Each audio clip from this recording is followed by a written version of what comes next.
দেবীর আরেকটি রূপ উচ্ছিষ্ট মাতঙ্গী।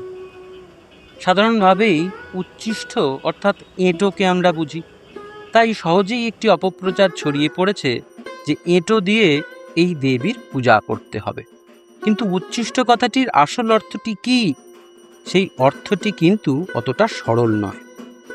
উচ্ছিষ্ট কথার অর্থ হল উৎকৃষ্টের অবশিষ্ট, অর্থাৎ উৎকৃষ্ট বা উৎকৃষ্ট তত্ত্বের সারভূত যে অংশ তাকেই উচ্ছিষ্ট বলা হয়েছে। যেমন ধরুন চাঁপা ফুল। চাঁপা ফুল একটি উৎকৃষ্ট ফুল।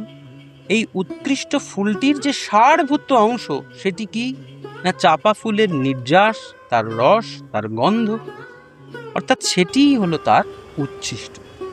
তেমনি পরব্রহ্মের সারভূত তত্ত্ব যে মহাবিদ্যার মধ্যে পূর্ণ মাত্রায় প্রকাশিত হয়েছেন তিনিই উচ্ছিষ্ট চণ্ডালিনী, তিনিই উচ্ছিষ্ট মাতঙ্গী।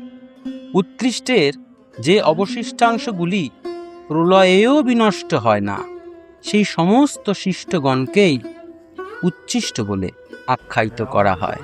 দেবী তাই উচ্ছিষ্ট মাতঙ্গী বা উচ্ছিষ্ট চণ্ডালিনী হিসেবে খ্যাত হন।